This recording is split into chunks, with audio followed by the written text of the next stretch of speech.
Hello, everybody. Hey, Happy Saturday. Adam here. Brady here. Sorry, I was responding to something.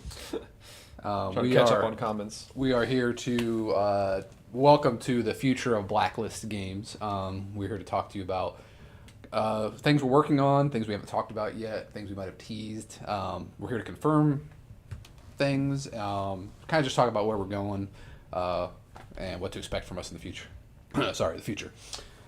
Quick response to the question. I was going to type it out here, but somebody asked who the song was. The musician we hired to do the Street Masters theme song that you heard just a minute ago was Jean-Marc Giffen. He did the music for the Sentinels of the Multiverse app as well. So we reached out to him and he did a great job. So Yes. Anyway. And we're it's also Q&A. Like we have some things to talk about, but we'll obviously answer any questions you might have about the company, where we're going, and what we're doing in the future. I have a few graphics to show you as well, so I'm using my phone as a remote for switching scenes and things like that, so that's why I'll be kind of looking at that and comments as well. But first off, just kind of, official company stuff. With the success of the Fantasy Miniatures 1 Kickstarter we had, Blacklist Miniatures is kind of becoming its own division here at Blacklist Games, which I'm very excited about. And I've kind of taken on the role of VP of Product Development for Blacklist Miniatures. So I'm kind of going to be in charge of product planning, giving feedback to sculptors, just miniatures, production, things like that, as well as our normal game development, game design responsibilities.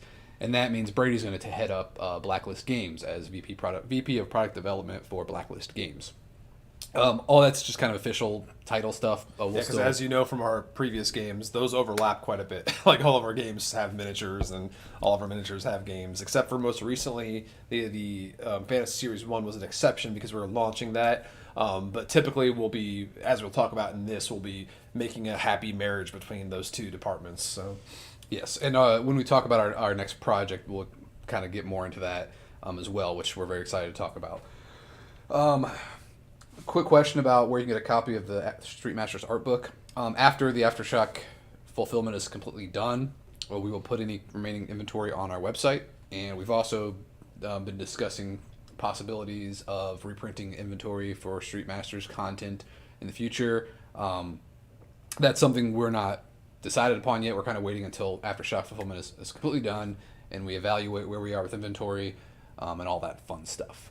But we do want to make it available. So there is hope that if you did not get the compendium, we want to make it available for you in the future. Scotty did a great job with that one, so I'm sure he's excited to get that out to you as well. So a question here. So what's the fall and what's the sci-fi game he's going to be working on? First we're going to talk about Hour of Need. That's kind of what we're discussing. We just wanted to show off some stuff. Some people might not have been on the Kickstarter. It was one of our lower backed Kickstarters because it came out right with Marvel Champions, and that's can't compete with Marvel. However, we're very excited about it. We hope the people who backed it are very excited about getting it. And if you missed out on it, hopefully you can check out their feedback or their reviews of the game and maybe get a copy for the future. But the good news for that game too is as long as we find the support it needs, it's really primed to be a great retail presence because it's a lower price point and there's lots of different. You can get all these standalone expansions in any order you want. So if you want to just try the game out, you can buy a two-player starter kit essentially, which is a standalone expansion that can be combined with the base game. So it's a much lower barrier of entry. So as long as we get the support it needs, we can push those out and make them widely available, which we're very excited about that possibility. Yeah, I think Contra is probably our most accessible MDS game, but we wanted to push Hour of Need as it's a little meatier, gameplay wise, but we wanted to make it more accessible as a product. So we have multiple entries into that, multiple choices between these two-player standalone boxes or the four-player big one, or you can combine them all to have tons of content. Yeah, and even if you're not a huge fan of superheroes, there's two big points in Hour of Need's favor. They're unique superheroes, so you're not seeing the ones that you might not already like or already exposed to. So it's a new world to explore. But also, aside from just the theme, it's a very cool risk mitigation, risk management system. Plays very quickly, and this one actually is unique too. I don't know if we talked about this much, but it scales up to 6-player, and it still plays pretty quick. So you can play a 6-player game. It is our first 6-player MDS game, and it plays 1 player to 6 player, and all of those player counts can be played within under 2 hours as long as you know all what you're doing. If you're playing 1 player, it's like, it could be 30, 40 minutes probably, but a lot of versatility in that system. So. Before we dive into the Hour of Need graphics I want to show off, there was a quick question about the Fantasy Series 1 shipping. We haven't announced any change from the projected, I think it was December timeline, which we put on the Kickstarter. Once we get closer to actually printing everything, and if it changes, we'll definitely put in an update. But right now, you can assume we're aiming for that shipping date. So that's what our goal is.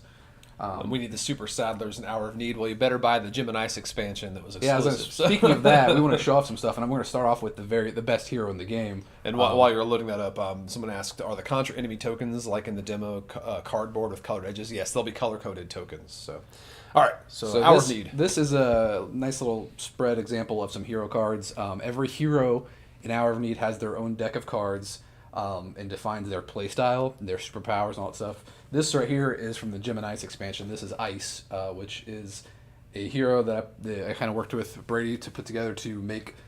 I have a love of Cyclops growing up. Cyclops was my favorite superhero. I love the X-Men. But I also liked Iceman as well. So I kind of wanted to combine those two concepts into a cool hero that's like the Jim and Ice expansion is kind of the galactic theme. Yeah, the ICE is an acronym for the is it Interstellar or Intergalactic? I think Interstellar. It's Interstellar Commander of Exen. That's a role that he plays in this military on this planet Exen. So Jim and Ice were actually Roy and Adrian. They were twins that got separated at birth. They got split up by cosmic entities. They both went to different planets and served different purposes. I knew I liked Dave. David Thompson's on here. Said Cyclops is his favorite superhero. You're my kind of guy, man. Stay tuned, Dave. We'll talk about you pretty soon here. But yes, Ice's gameplay is pretty interesting because while he is got super strength and stuff like that, he's a great commander. He relies on equipment. He has this strange power to produce this. I don't know what you call it. I forget what we called it in the. It's for lack of a better term, it's cold energy, and I know cold is like the lack of energy, but it's a mystical force. It's the planet of Exen. It doesn't have a hot core like most planets. It's got a supernatural, cold core, and no one knows why. It's how that planet exists. So that planet uses that cold energy to focus this supernatural. It's more of a magic than it is like a scientific energy, but yeah, and he uses his equipment to kind of channel it into useful weapons. Yeah, he has a visor to channel it through his eyes because it kind of seeps out of his eyes because his eyes are always open. But that kind of channels it into these focused beams of ice. Especially when they leave that planet, their body is still absorbing that energy, so they can expel it through different means. And Ice uses it to shoot ice beams out of his Hypherex vision. What do they call it? Hypherex vision. Hypherex visor. Visor, yeah. Yeah. It was very difficult to name. Oh, it's right there. Yeah, the card name's right there. Yes. So he has equipment cards, and that's kind of his play style. As he gets better with more of his equipment cards, he has in play. They let him do cool things. So he's fun to play. And I think we've kind of have like a lot of gameplay videos about how Hour of Need works. But you'll see those little icons like on that visor card. You see a shield icon. Cards can be used for different ways, like superhero ways, where he can ditch that card and just block damage.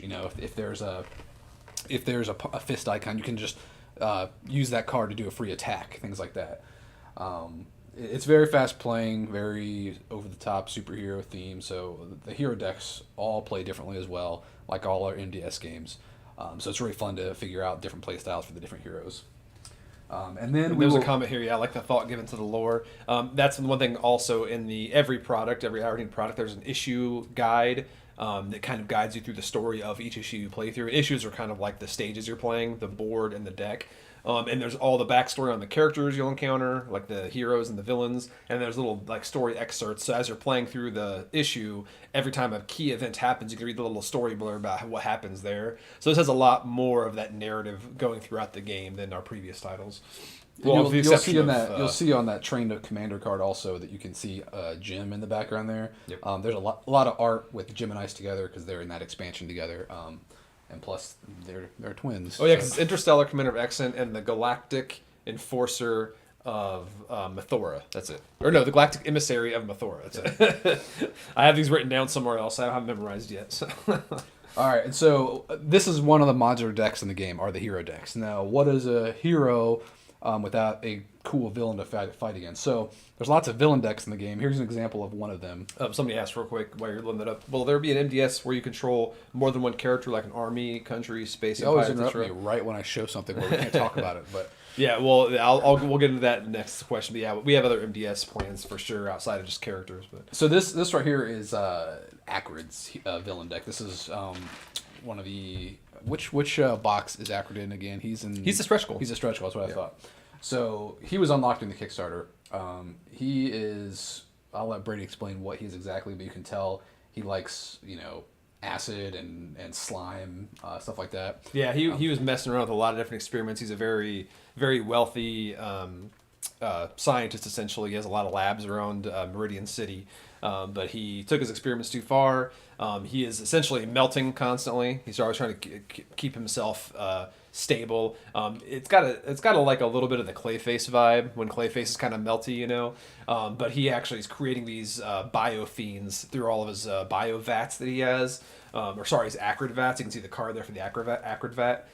So he makes these biofiends, and his deck is interesting because a lot of other villains will just have the lackeys pop out here and there. He's constantly making lackeys because during the setup, you're going to discard all of the biofiends into the discard pile, and then you're going to constantly have to keep drawing these biofiends that keep coming out if you don't handle the acrid vats.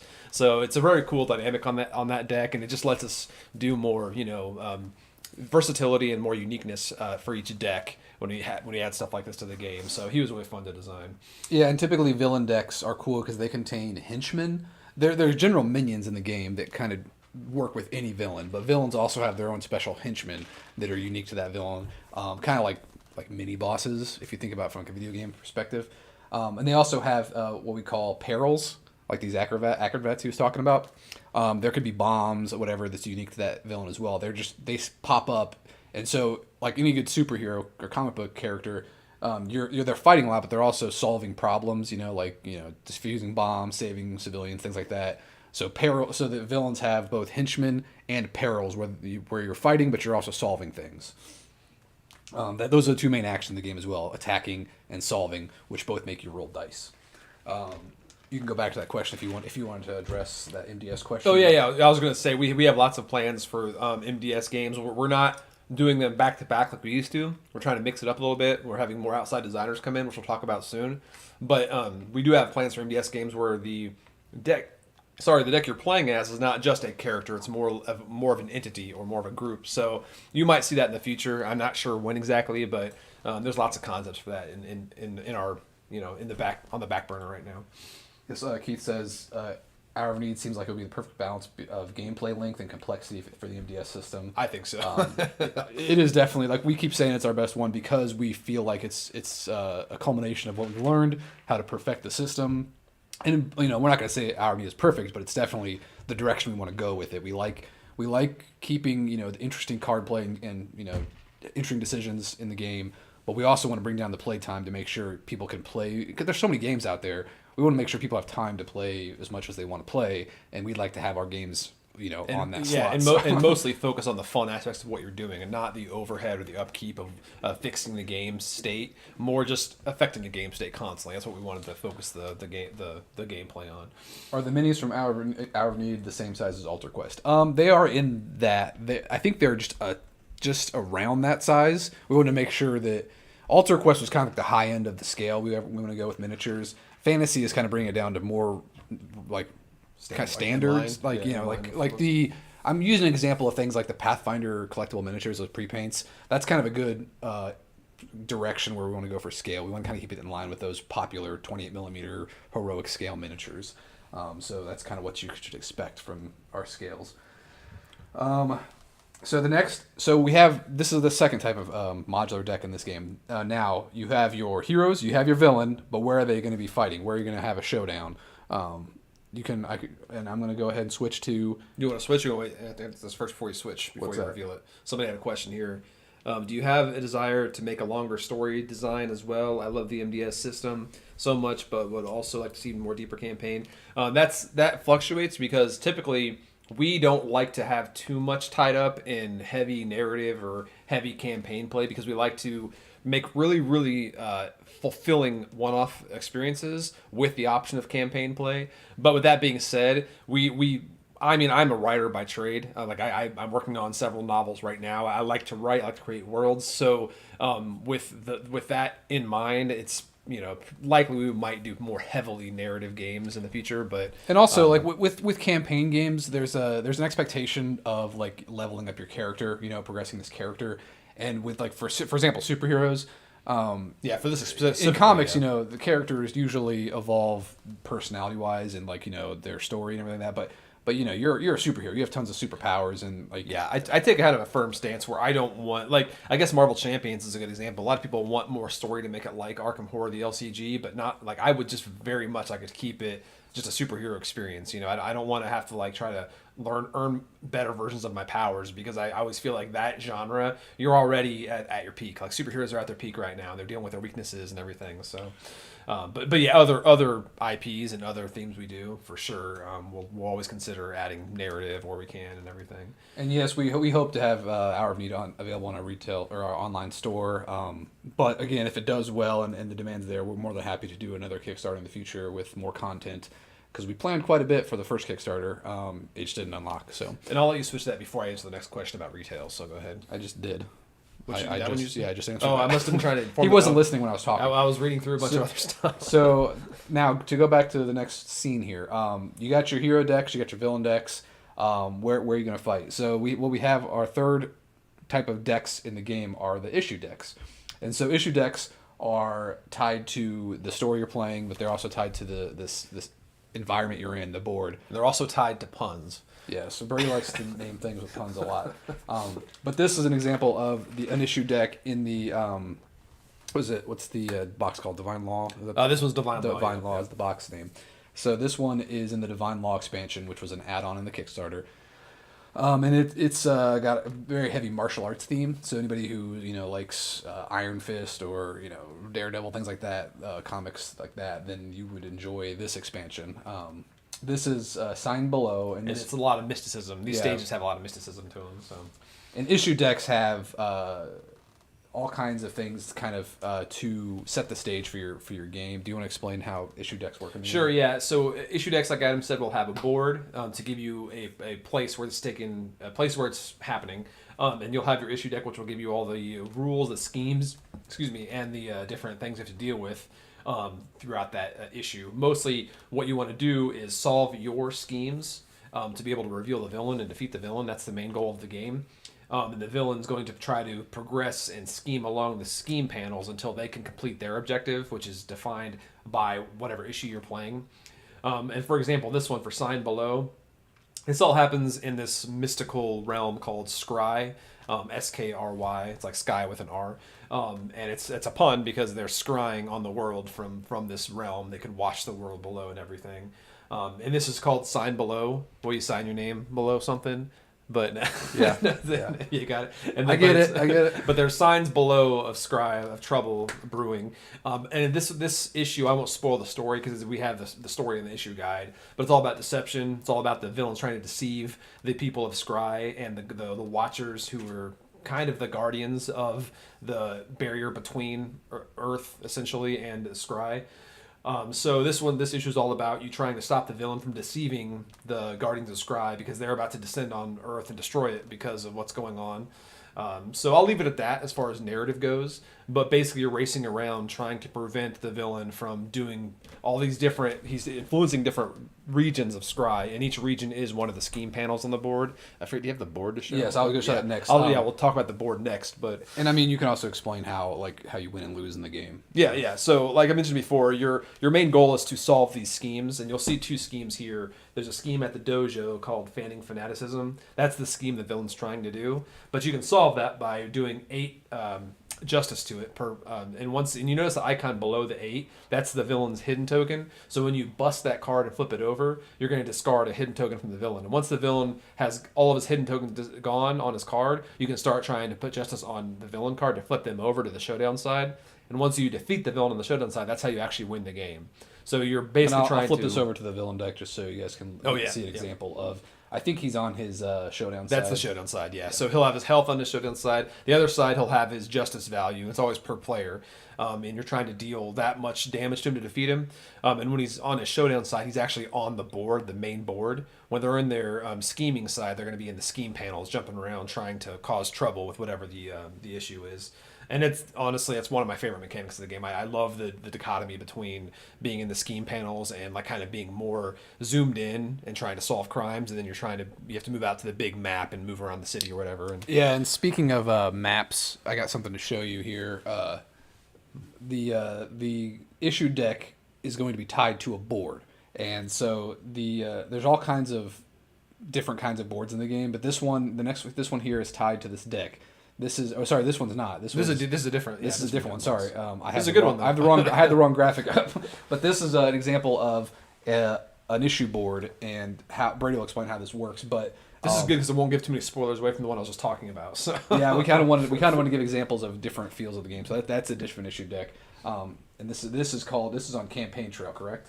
So Campaign Trail is more about this one's themed more toward Acrid, but you don't obviously you don't have to play Acrid as the villain. It's just if you were feeling sort of you want to keep the themes very closely tied to the story, you could have Acrid be your villain here because it's kind of playing with its Acrid vats.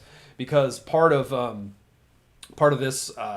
this issue is there's a campaign going on for a mayor who's very popular. She's a very popular mayor. She's kept the streets clean from. She's been fighting crime and everything.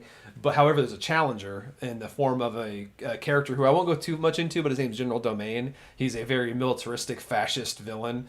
And he's trying to usurp the mayor, but they're doing so by creating voters from biofiends, so they're making clones of these voters as biofiends. So it's a little whimsical in that sense, but it takes place in Meridian City, and you're just going around trying to I guess unmask this big scheme that's playing out, and you're going between the campaign headquarters through Mayor Knox's residence, and then you'll see Dane Labs. Dane is the last name of the guy who became Acrid. And then there's the city hall where the mayor eventually will take their seat. So if the villain gets there, they're going to win the mayor's election, and you're going to have a horribly ran city. And the issue boards are cool because they have these scheme panels.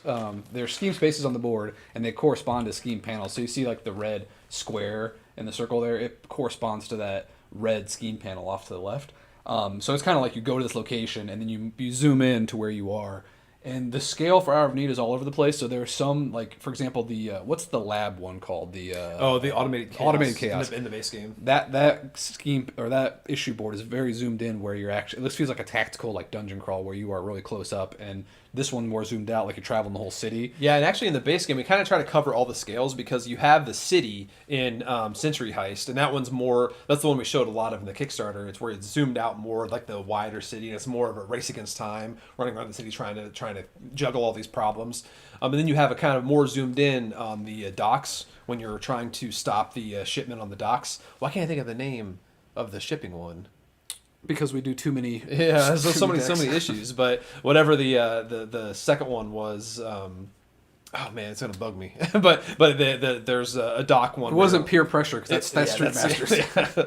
But there's then there's two more after that. The one Adam just mentioned, the Automated Chaos, which is more zoomed in. It's more of like kind of to scale where you're just in a tactical fight. And same with the Library, which is volume 36, I believe. That one is also in a very zoomed in, just a very fixed area. And the scheme panels represent more of even more zoomed in, like you're just investigating a shelf or a desk or something. So.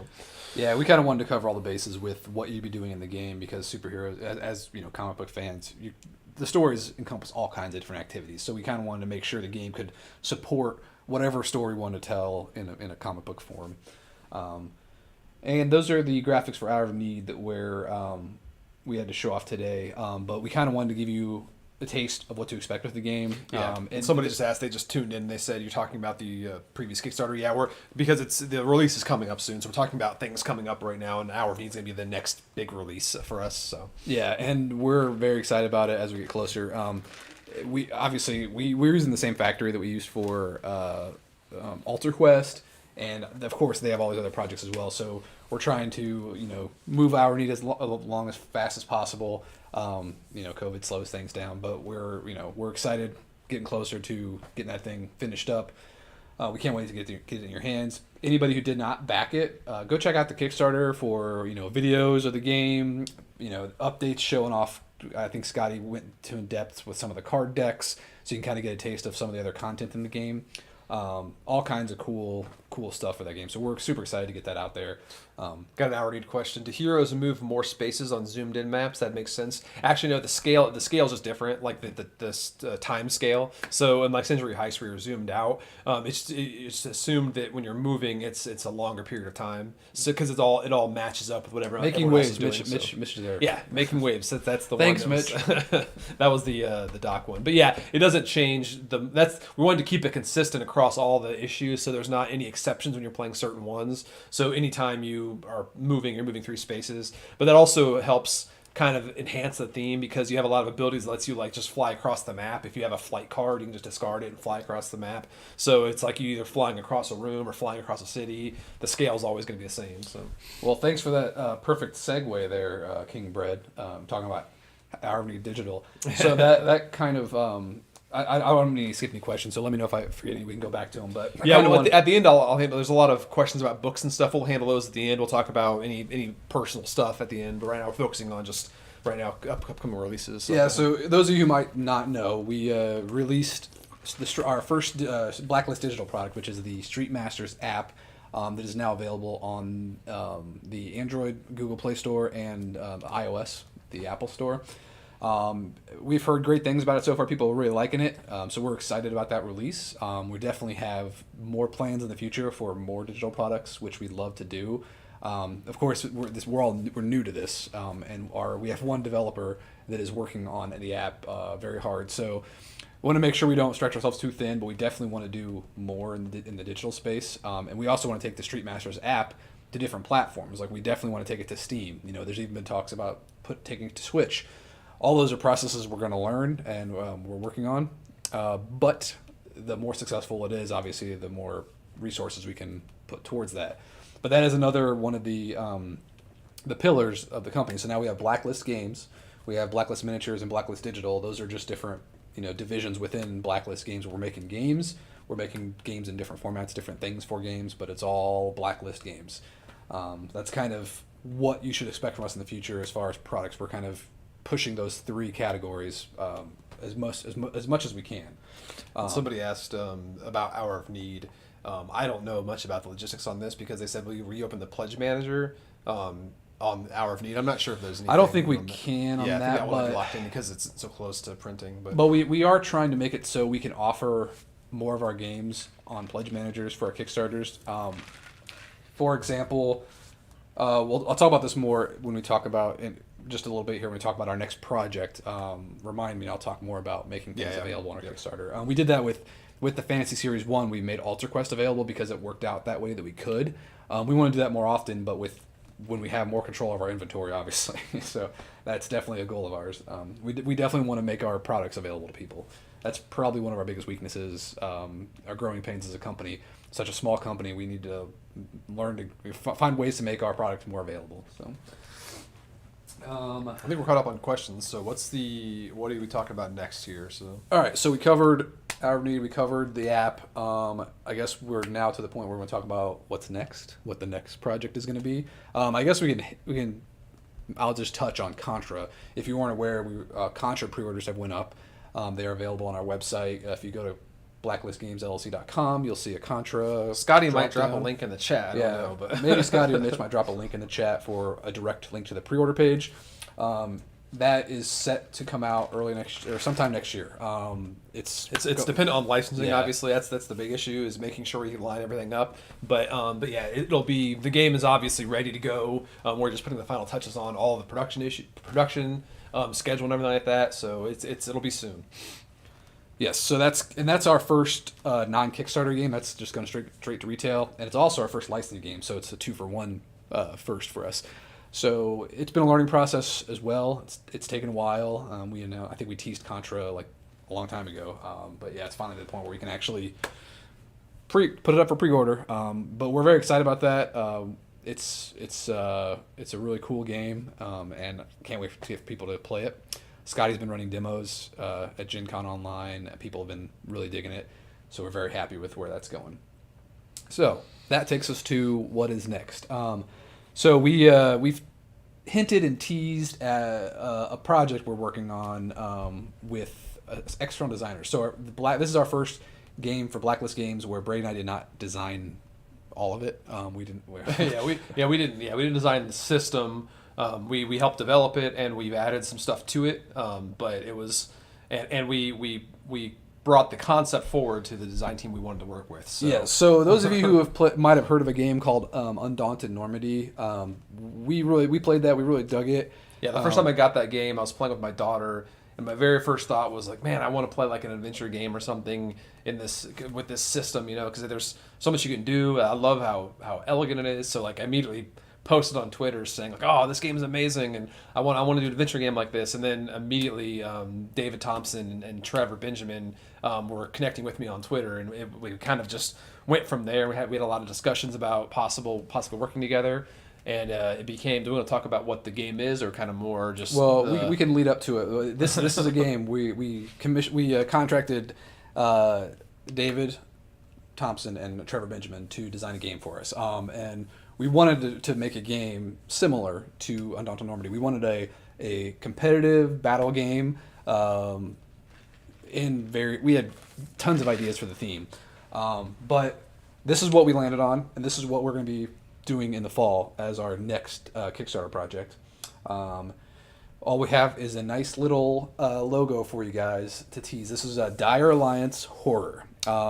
So, what is Dire Alliance Horror?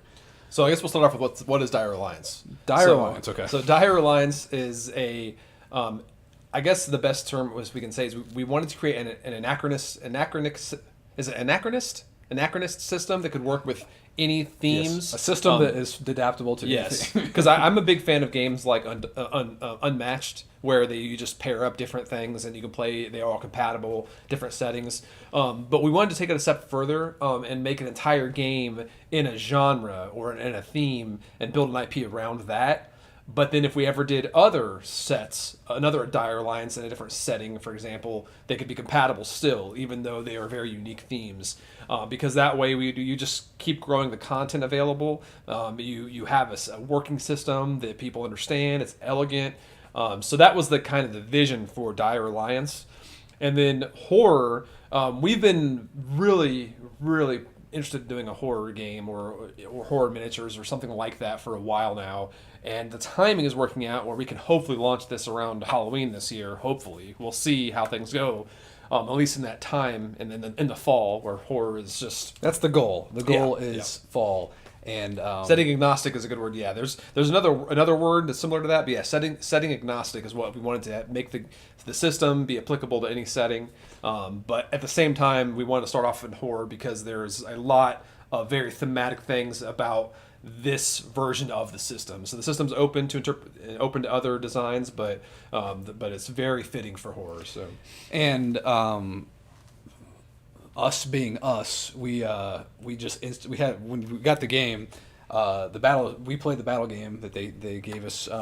They submitted to us, and it was really fun. We loved it, and exactly what we wanted. I mean, it was like right on. Did you go? I was totally not listening to you, but did you go into the gameplay at all? No. Okay, so the Dire Alliance concept of the game is you have these factions that you play as. So, for example, I'm this. Let's just call it undead. I'm an undead faction. You pick your faction. You have a number of minions in your faction. So like we have 4 minions, and each of those are represented by, let's call them fighters. Yeah, let's call them what they are in the game. They are fighters. Let's use the correct term. And they each have a card assigned to them, and then you pick a leader, and you can pick any kind of leader you want to lead that faction. It's like a mix and match type thing, and that's kind of your faction for the game. I'm playing this leader with this faction. So you'll have a total of at least 5 fighters, because you'll have 4 fighters for your faction, 1 fighter for your leader, and you mix those up, and then you'll have a starting deck of typically 2 of each of those cards of those types, and those cards are all the same. Like each character's card is the same. You have multiple copies of them, and this is similar to if you played Undaunted Normandy, you will know that if you have a troop like squad of like scouts, every scout card you have is similar, but that scout card represents the health of that unit, the activation window of that unit. So this is very similar, where you'll have essentially two actions per fighter. You shuffle it up as your starting deck. You'll have the rest of the cards are in your supply, and over the course of the game, you can customize your deck and do some deck building. It's light deck building, but it helps you mitigate how much damage some of your characters are taking, because each fighter gets damaged, and if they can't lose a card, they're just removed. So that's how you would lose a character. So now as cool as the game was, we loved the game. We definitely wanted a competitive game in our catalog, because we just naturally design co-ops all the time. Yeah, what we got was a game, yes. but we didn't stop there. But yeah, we're like, this is really awesome, but hey guys, Dave, Trevor, what do you think about this? And we pitched this idea of a second mode in the game, like a raid mode, where you play as these heroes fighting that boss and a faction, like, just kind of like this solo co-op version of the game, with tweaks obviously to make it work. And we put something together, played with them, and ended up they liked it a lot. So like, okay, you know what? Let's just put both these systems together and make a cool game called Dire Alliance, where you have battle mode, you have raid mode, and we're gonna offer that in the Kickstarter in the fall. And we're very excited about it. It's really fun, really fast. Definitely a new kind of game for us. It's not MDS, but it does have that. It's got cards, it's got dice, and it's got co-op solo with it, and competitive. So the other thing new about this game is this is going to be our first game that's not a miniatures game. So the game is going to be tokens. Like it's going to be cards, dice, board, and all the characters represented by tokens. Yeah, because if you've played Undaunted Normandy or Undaunted North Africa, you'll know that there's two sides of your tokens. You'll have like a suppressed side and then your normal side. It kind of tracks the health or the status of your squad or your character. Similar in this, you'll have character tokens that are one side's like they're ready to go, the other side is they're stunned. So the token will actually tell you the status of them on the board. So they're functional in that way. However, and also it makes it more affordable. We want to offer a version of the game people can get that's less than $100. It's like, here's a much more affordable version of the game where it's just the game with tokens, and there you go. However, with this new division at Blacklist Games, we still want to make miniatures. We want to give you the option of like, hey, you like this game, you like the tokens and stuff like that, but you want to replace them with miniatures. Well, guess what? With that is going to be corresponding with that Kickstarter is going to be our first horror line of miniatures. So we have Blacklist Miniatures Horror Series 1. These are going to be characters that you can swap out all of those tokens in your Dire Alliance game with really cool miniatures. Or if you're just a miniatures fan, you can just go and get the miniatures just by themselves.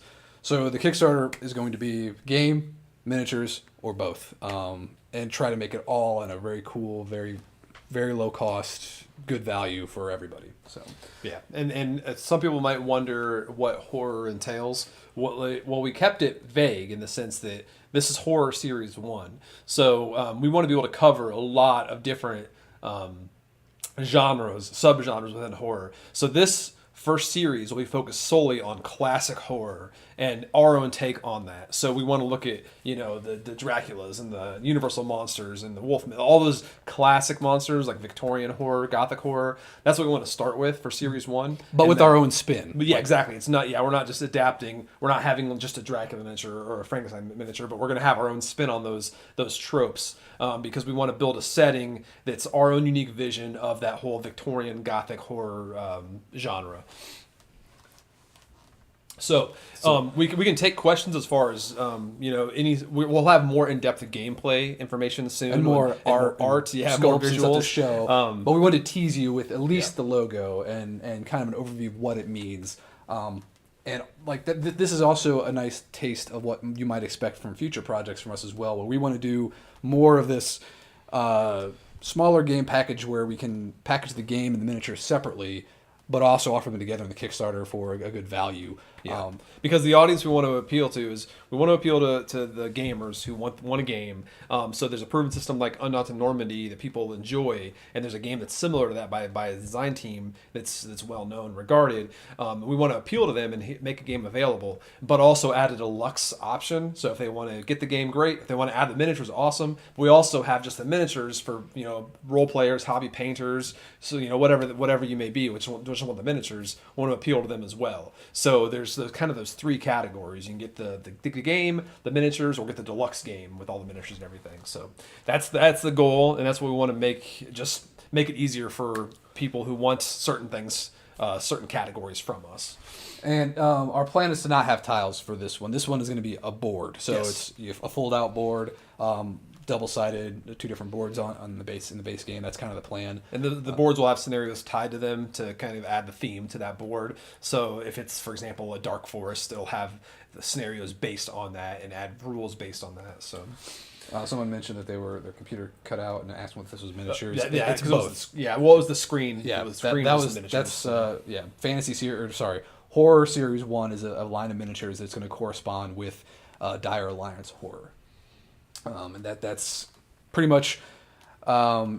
If you saw our fantasy series 1 Kickstarter, you'll get a good idea of what that means for a line of miniatures. A box of pre-assembled quality plastic miniatures for use in any game, but also, here's a game you can use them for as well. It's also a really cool game. Somebody asks, so fantasy Dire Alliance as well? That's the hope. The hope is Dire Alliance, anything you could possibly imagine. Dire Alliance, everything. But that all depends on how well this Kickstarter does. I mean, obviously horror isn't going to appeal to everybody, but hopefully the game will. And the goal is that any Dire Alliance game we make will be compatible with each other. So if you want to play horror with your sci-fi or fantasy or whatever, that you can mix and match everything in the game.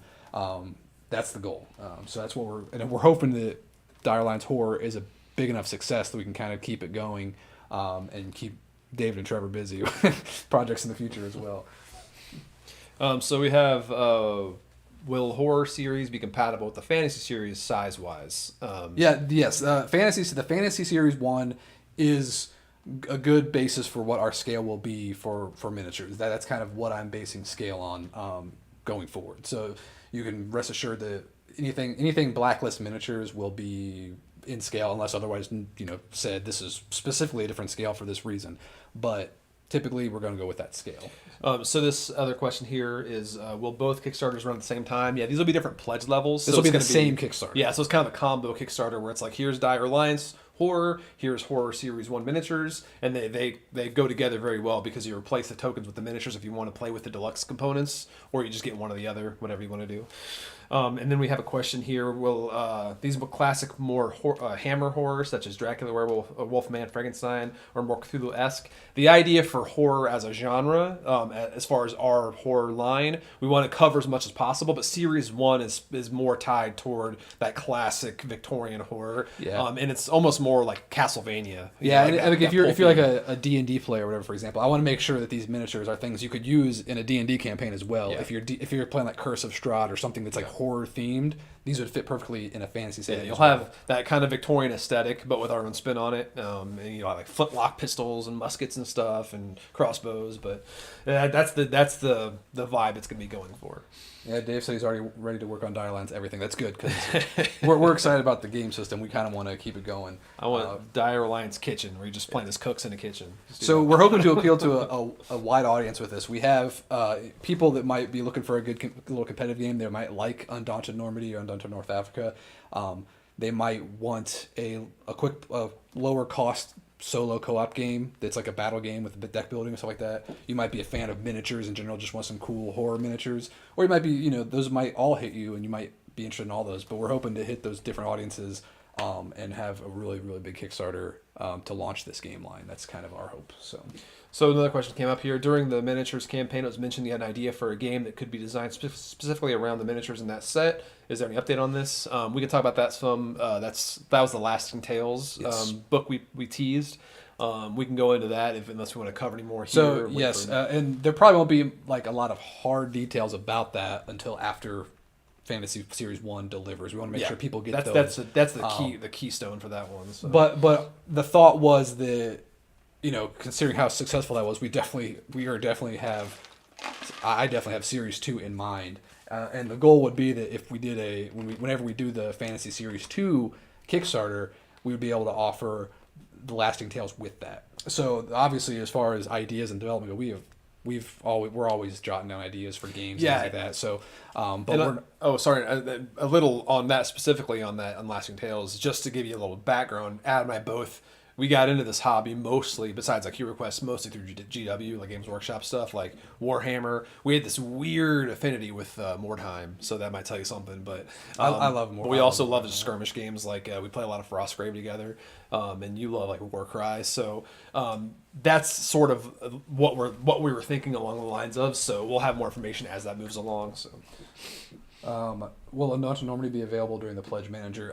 No, we don't. That's published by Osprey Games. Yeah, and so this is not the same game. Yeah. This is just the spirit of that concept we loved about yes. Normandy. I mean, if you played Undaunted and you liked that gameplay, then you will like what Dire Alliance has to offer. But you don't need to know how to play Undaunted Normandy to know how Dire Alliance plays. And we will obviously when we get the demo kit, we'll be showing off videos and sending it to people to give gameplay overviews. We're also going to probably start doing some external playtesting now that we've announced this game, and get some people outside of the company to play test it and give us feedback leading up to the Kickstarter, just to make sure the game's as good as possible. No, Quilla's not holding Rowan's head. Her hand is actually behind him, but I would be rustling his head. She's patting his head. Ruffling She's his patting. head. He likes that. So that's what's next. What's directly next for us. That being said, there's also this project is also going to be kind of paving the way for future projects. People that know me might know that I'm a big fan of Blood Bowl. I like fantasy sports miniatures games. I also love Blitz Bowl, and that led me to the design team. The designer that was working on the new Blood Bowl and Blitz Bowl, James Hewitt, and we've contacted him and his partner Sophie to work on a game for us as well. Now that it's really early in that, I think the ink is still wet from the contract, but that is definitely coming up as well. So another external design team that we're very excited about. They also worked on Hellboy. That was a big one from them, and that I haven't played it personally, but I've heard nothing but good things about Hellboy. So we're excited about working with them as well, and that is something that we will. I don't know when we can tease anything about that. Probably after Dire Alliance, I'm assuming, but it's definitely going to be the same kind of product model where we're going to be doing a game that's no miniatures in the game, but a line of miniatures with that game. So that's a little vague tease about something else that's coming in the future. This question going back to Dire Alliance, would you describe Dire Alliance as undaunted crossed with unmatched? That's much more along the lines. Unmatched is actually a good kind of example of what we want to do with the Dire Alliance system, because unmatched kind of goes in Jurassic Park and Sherlock Holmes. But it's a little less because unmatched is much more like just character driven. We want Dire Alliance to be kind of more like almost like faction driven, where you have these iconic factions, because the difference between having that raid mode and that battle mode, it opens up a lot of doors, because you can have the battle mode, which is more like your kind of troop level. You have these characters who are part of this faction and they're fighting each other, so it has more of a like an unmatched feel, like an army versus army type, squad versus squad. But you flip it over and you're playing that solo co-op raid mode, then you're playing as a totally different character. You're playing as a hero, and you have these hero classes to customize your hero with. So it's much more of a character scale combat, like a Street Masters almost, where you just have a boss to fight, minions running around, objectives to do, and you're just playing as a hero. So that opens the door to a lot of possibilities as far as miniatures go, because you can have all these different like heroic characters and all these different just whatever troops we would need, and then whatever bosses we would need. So there's a lot of theme and variety you can go with. But it is similar where we want it to be all compatible, so you could have like your Dracula style character leading a faction of Space Marines or something that's totally viable, in concept, in theory. Dinosaurs, MDS, please. Can we put Cadillacs in there as well? Is it possible to register for playtesting for any Blacklist games? Somebody asked that too. Where do I sign up for playtesting for Dire Alliance? If you're on Facebook is where we have Facebook groups for playtesting, so that's the easiest way for us to do playtesting. If you aren't on Facebook, you might want to consider just making like a fake account, like this is my gaming account, and just I only use this for gaming. The Blacklist fan group, the official fan page, is where we typically put announcements out calling for playtesters, and people kind of register through there. That's pretty much our go-to right now, and we usually don't have a shortage of playtesters through that medium. If you are not on Facebook and you don't want to be on Facebook, but you are still really interested in playtesting, I would reach out to us through email, the contact on the website, and just say, hey, I'm interested in playtesting. We do our playtesting through Tabletop Simulator now. It's just the easiest way to playtest because we can update all the files on our end, and as a playtester, all you need to do is hop on and play. We can case by case possibly offer print and play if somebody wants, but it's just I don't think we can because of the bandwidth involved. When version updating stuff like that, it's just not really feasible anymore. So we do everything through Tabletop Simulator. So if you want to play test through us, Facebook is definitely useful, but Tabletop Simulator is a necessity. So that's just something to keep in mind. If you don't have Tabletop Simulator, I would suggest you look into it. There's so many times it goes on sale for like $5, and it's totally worth it. Especially if you're interested in game design yourself. Prototyping is such a breeze in that program. So yeah. Plus with this with the quarantine stuff going on, it's Tabletop Simulator is just really invaluable. Just if you want to play games with people online or anything, and it's not always as fun. Obviously, as touching things, but it gets the job done. So cool. I think that's all we can tease as far as official products. There's other things obviously always in the works, but you always have to have concrete plans, like at least a year in advance, just to make sure things don't fall off. Because this Dire Alliance actually took so many different iterations, different themes, and before we landed on what it was going to be. I think it was probably late last year or something. So yes, and again, we're super excited about it. It's our first of many things. It's our first competitive game, our first external design game, our first format with games separate from the miniatures. It's so many things first for us. So we're very excited. Nervous about the Kickstarter because we're not, we don't know how it's going to do. We know that Fantasy Series 1 did really well, but we don't know if that's because it's fantasy and fantasy is just universally liked by gamers, it seems like. And horror is a little different, but we're optimistic that the combination of the really cool miniatures, the cool theme, the cool game, everything will be very successful Kickstarter. So I got a question. Fingers crossed. The one game I've never really come across aside from Boss Monsters, one where you play as the villains instead of the heroes. Ever considered creating a game like that? Unfortunately, I like, as far, like, for example, Dire Alliance, you're playing as monsters, you're playing as like the bad guys and you're battling each other, but when you flip it over, you're playing as heroes versus the bad guys. But typically I don't ever feel compelled to make a game where I'm a bad guy battling heroes. I might be old fashioned that way, or I just always want to play as the good guys, quote unquote. But I don't know if we'd ever feel compelled to do that. In a way. With Dire Alliance, you do. So I mean, I don't know if he means by like Boss Monster, you're playing as a bad guy while heroes are coming into your and you're like fighting them. But at least in Dire Alliance, you're a bad guy versus fighting bad guys. Yeah. So you are playing as a bad guy. How likely is your library will be available on Asmodee or Blacklist site anytime soon? So I don't know about Asmodee because we had a specific contract for Street Master's base game, which I believe is over now. So it's back to us to distribute it because it was like a year contract or something like that. But we're always looking for ways to increase the availability of our product. And if we keep having successful Kickstarters, it makes it easier for us to move more into the retail space. So the goal is yes, but right now all we can rely on is the best way to get our games is through Kickstarter, and then you can also do through Web Store whenever those are available.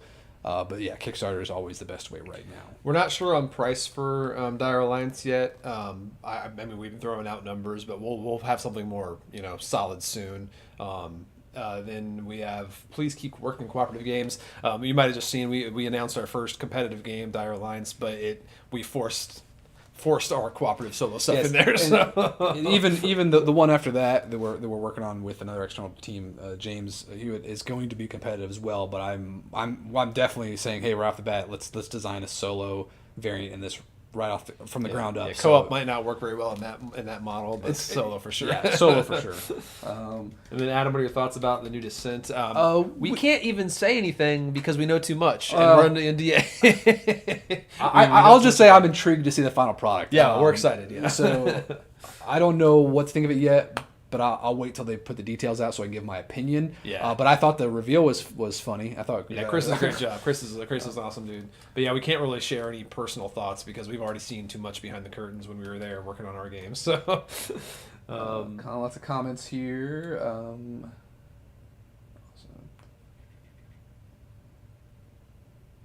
Yeah, I get that. The DM running the bad guys. Now we're not opposed to having a game where you have maybe not one versus many, but you have the dynamic where you have somebody being a bad guy against a good guy. So like that's not, and that can be somewhat interpreted in the Dire Alliance. If you have Dire Alliance horror and you're playing Dire Alliance fantasy and you have the elves versus the undead, one of them might be the bad guys. Have you checked out the Power Rangers game? I think it was a cool design. Like I only had mine for a few days because I was a Power Rangers fan growing up. For me it was too much. Was too much. That was they were big scale, right? They were bigger scale, and like I didn't mind the everything looked cool, and I loved the card play, but there was there was just things I didn't like that I wouldn't come back to more often because like the timing mechanic in the game of how you lose, it was almost just too mechanical. Where just if you're on turn 2 and you knew you didn't take enough guys out, it's like, well, there's no point in drawing the cards. I know I lost already. So, but I mean, I liked the actual mechanics behind it. It was cool. It just wasn't for me really. I probably wasn't maybe a diehard enough Power Rangers fan or something. I don't know. Plans to make a board game for Fantasy Box 1. That is definitely a possibility, especially if it's something where we do a game that's like kind of straight to retail, where it's a smaller game with tokens or something that use the art of those characters that you can easily swap out with miniatures. That's definitely a possibility, and we're totally open to that. It's really just a matter of we're on the schedule because we were trying to spread out our projects to kind of keep things interesting and not just do fantasy because our two biggest Kickstarters right now were Alter Quest and a Fantasy Series 1, so it's a lot of fantasy. And obviously we do want to keep having successful Kickstarters, but we also want to keep things interesting and kind of appeal to not just our fans and our customers, but also us. We like to kind of do different things as well. So we have a rough guess when you could next get Alter Quest stuff. I don't know if you mean like expansion stuff. We'll see. We have a lot of stuff delivering. It's probably 2 years worth of stuff right off the bat. So it all depends on how the game's received. Yeah, that's the biggest thing is how it's received. Yeah. Like that's kind of we want to make sure that people like what they get. That they aren't they didn't expect something else or whatever. We want to make sure that people are excited about the game and want to come back for more. So, do you see yourselves ever developing an LCG? I guess we'll just say yes. I mean, we've definitely been asked to. Any chance you'll revisit your design for the Myth Dark Frontier? I don't know if we'd revisit that. Well, we did use the dice, Fate dice system, which I really liked in that game. We used that in Alter Quest, so that's definitely something we borrowed from that. But we haven't done like a zoomed out like adventure game like that, so it wouldn't be out of the question. Like Adam just mentioned about how doing a game with the Fantasy Series miniatures, because we were like big fans of Defenders of the Realm, like that Lanius game. Obviously, we did that. So we have the upcoming Freedom 5 game we did with him. So yeah, it's not out of the question. Something like that we might revisit. Any plans to do reprint Kickstarter for Street Masters Aftershock with the Aftershock correction pack? I'm not sure if you mean the small errata we just recently released. But yeah, if we reprinted that stuff, we would just incorporate that into the new printing. It's pretty minor stuff. Yeah, or if we did a new product at all, we would just include those cards in that new product essentially. But it's they're pretty minor. We definitely have plans to do reprint Street Master stuff because it sells. People like it, so we definitely want to keep making it. Especially with the app out there, it might bring in some new fans. So it's definitely on our radar. How hard is striking the balance between content and playtime for most core sets? What are your personal parameters? I think we lean more. I mean, as we design, the more games we design, the more we look at playtime. Early on, obviously, when we played like Street Masters, we weren't that concerned about the game time. It was like, let's make something fun and chunky. But playtime is definitely a bigger factor for us in the future for games. Yeah. We definitely want to bring the playtime down. Yeah, that's that's one of our big things we watch for as we develop games now. So. Is there an MDS? Well, somebody else. Yeah, the Street Masters digital app have everything from the physical board game, or is it stripped down? So it's everything from the core game, and it also has Redemption 1 stuff that you but unlock. You have to unlock it. So good luck. Yeah, which for $10 is an insane value. So yeah, it's a lot of game. Is a new MDS in early development, or will your next MDS campaign might be a follow-up expansion? We have ideas for a new MDS game, and I'll go ahead and say it. Like I have ideas for a sci-fi MDS game. That's kind of what I've been brainstorming, but again, nothing hard to announce yet. But we'll say that our next two games are not MDS games, and then after that, yeah, maybe. Yeah. Is there any date for the Blacklist online store to open? That's dependent on fulfillment. Yes, after Alter Quest and Aftershock are both fulfilled, the remaining inventory should be available on the web store shortly after that. So hopefully this fall the web store will be live. But again, no promises. That's just what we're working towards. What is your biggest hope for Alter Quest? Hope people like it. We Yeah, hope it's received well. We hope everyone wants more of it. I'm excited and nervous because I'm excited for people to get their stuff, but I'm also nervous to make sure that I hope they like it. I know people are hyping up in their heads like it's gonna be the best thing ever. I just hope that they enjoy it and they find it to be a very high quality product and they really good gameplay. Feel the passion behind it. I mean, as I was boxing up their last playthrough, I was very impressed with the quality of everything in the game. So it's a good looking product, which is great. Question, Hour of Need. There are similarities between this game and Sentinels of the Multiverse, which is a game I love. What would you say is the main thing is different? So there's a lot of differences because, I mean, first off, you have just the tactical nature of it. You have pieces moving, so there's that spatial management. Much faster. It's much faster, much more scalable than Sentinels of the Multiverse. Because Sentinels of the Multiverse is very rigid in that, where you either play 3 to 6 players, and there's very minimal scaling in the game, so it can kind of throw things off. This has very rigid scaling, so if you're playing 1 player to 6 player, it's gonna scale that per player much better. I feel as far as through our testing and everything like that. But yeah, it's gonna be quicker. It's got a spatial element, and there's much less to keep track of because Sentinels has a lot of modifiers. And as much as I love that game, it can be a brain burner, especially when playing multiple players. If you're playing by yourself and managing it, or having the app manage it, it's fine. But it can be a real challenge sometimes, depending on what decks you're using and everything. So it is a much different experience. Besides the superhero theme and the fact that it has cards, it's much, much, much different.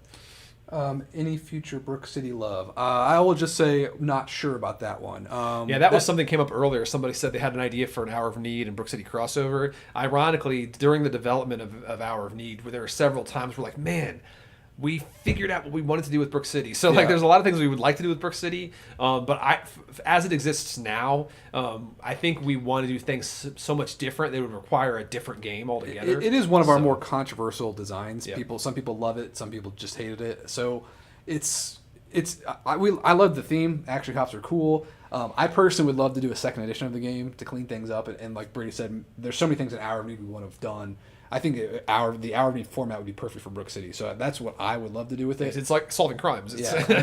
So we've had gone back and forth about it, but it's definitely on our minds. And we would love to do something else with the IP. So it's up in the air right now. But did you overprint the neoprene mats for Alter Quest? I think that's up in the air. I'm not sure. We definitely printed more than we needed. But there's always problems in shipping where stuff gets lost or replacement things like that. So we never know how much we have left until shipping is done. So there are more than we needed. But if you missed out, there's chances in the future to get more. So. You have a Blacklist Miniatures question here. Would you ever do miniature series terrain?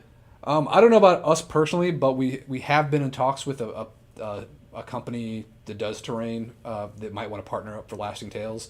Not really sure we can announce anything yet, but that's something we've been discussing, and we'd love to partner with somebody to do terrain for Lasting Tales when we get to that point, but probably not ourselves. I don't know if we're ready for that yet. Someone just said, "Here's a Terranoth ... So we've mentioned before that we would like to continue with something related to Heroes of Terranoth. It's not anything solid right now, but it's a possibility. So there's something we could do with it. Yes, and our developer Mitch Schroeder, who worked on Brook City with us, worked on Street Masters. He also designed Buddy Cop, which is a game you'll see an ad for on Alter Quest. It's a little card game set in the Brook City setting. He has also expressed interest in working with us on something Heroes of Terranoth related. So that's not out of the question. If we did something like that, it would be something we would hopefully just do straight to retail. So Troy asks, how excited are you guys for the Marvel Champions announcements at Gen Con this weekend? It's kind of a mixed bag. No Cyclops. Yeah, it's kind of a mixed bag because I'm in the playtesting group, so I already know everything for the next 3 years. So I know all this stuff. But it was cool seeing it, and I'm just, it makes me more and more antsy for the physical product of Rise of Red Skull. I'm just a Marvel Champions fanatic, so I'm super stoked. I was kind of nervous about the Ant-Man and Wasp because of the folding card aspect, but I saw what it was based on, the Transformers one that does it, and they seem to they have like a little click where they click into place somehow, like when you fold them open, so they stay open. So I'm much more excited about that now because I think it's a really cool little clever little product. So do we run the Facebook page personally? No. Scotty does the majority. Scotty posts a lot on Facebook. Yeah. He does a lot of the social media stuff. I share things from it. Yeah. Is there any chance of continuing the story for The Walking Dead No Sanctuary? We would love to do our own take on that system and do our own. I always joke around internally saying that the horror series 2 will be a zombie modern horror with like all kinds of modern horror tropes, and it'll have a game system like The Walking Dead No Sanctuary, but our own take on it. Don't know if that's what's going to happen, but I would love to do that because I love that. I want to revisit that system a lot. So. When your online store actually open, we've had that question a couple times. The online store will be available once we have inventory available, which is going to be after the Aftershock and the Alter Quest fulfillments end. We can have access to that inventory and put up what's available on the store. So hopefully, once the Alter Quest fulfillment is over, that's going to be bam. Alter Quest extra stuff is going to be available. Is there a license you would love to use more than any other? No question about it. G.I. Joe, 100%. I want G.I. Joe. I honestly can't think of a license where I would be have to have it. Like I don't have to have it, but as long as licenses go, it's got to be G.I. Joe. Because I love comics, but I don't really want to do it. There's enough comic book stuff out there. I like our own comic stuff, Hour of Need. I don't want to make our own G.I. Joe style property, so I would love to just take that and make I think I already accomplished my goal was doing Warhammer Quest Adventure Card. Yeah, that Warhammer was got me into gaming. Yeah, So that's kind of the pinnacle, yeah. Unless the redo of Old World comes out even better than before, and I want to do that. So let's see. Yes, Sentinels and Multiverse required a calculator nearby. What's the average playtime for Hour of Need? Average playtime for Hour of Need is all based on player count. So if you're playing solo and you know the game, you're looking at probably 30, 45 minutes, pretty quick. And it can be dependent on also complexity of decks you're using. But we tried to make this game more so than like Street Masters or Brook City, that all of the decks kind of had the same time constraints, even though they might have higher complexity. So, but if you're playing up to 6 player, that could exceed 2 hours as you're learning the game, or if you have some AP going on, analysis paralysis. But we played a playtest with all new players of 6 player, and it was an hour, 45 minutes or something. It was under 2 hours. Yeah, and they were all learning the game too, Yeah. so it was pretty. And they played all the way to the end and defeated the boss. So. Yeah. Do you have a EU warehouse, or will it have stuff shipped all over from the US? We are going to be using Quartermaster for fulfillment as well as Kickstarter stuff, and also afterwards. So that wherever they have hubs, we will have inventory at those hubs. So that's the goal, at least. What kind of sci-fi are you interested in putting out? More Star Wars flavor or Star Trek flavor or something different? So my idea for sci-fi is strange because I kind of want to take a bunch of different things. Like I'll give a couple of strange examples. Star Trek, Starship Troopers, Aliens. Those kind of just mix these things up into this really cool sci-fi setting because I like it's going to be kind of more militaristic than Star Trek, but with Star Trek I love the exploration, all the different crazy races you can have. But I have all kinds of ideas for sci-fi, so it's really just a matter of narrowing down what exactly we want to do with it. And if it was up to me, it would be Blaster Master Zero 2. Just vehicular, weird vehicles and flying around space. And any chance for ally or rival characters to have their own fighter decks in the future of Street Masters? Yeah, I mean, it's always a possibility. Like we always say, Street Masters has like 5 years worth of content right now, so we're trying to pace that. But yeah, there's definitely a possibility. And even with Aftershock, we had stuff planned out going into the millions if it went that high, where we had some of those characters become full-fledged fighters. Part of me was relieved we didn't get there because I'd probably still be designing them right now. But yeah, it's definitely always possible. What happened to the Friends game?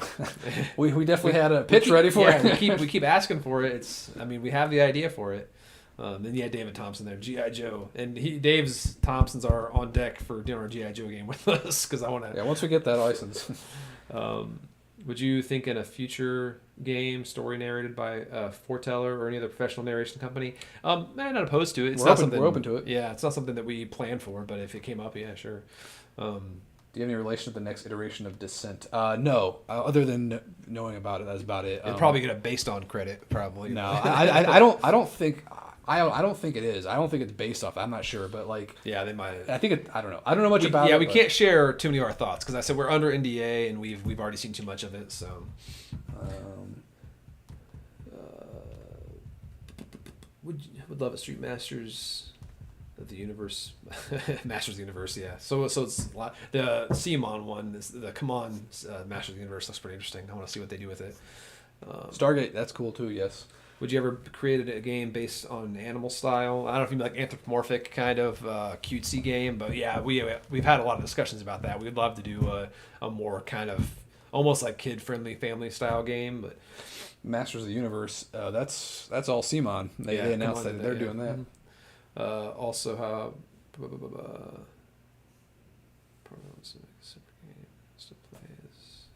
yep. All right, I think we're caught up on questions here.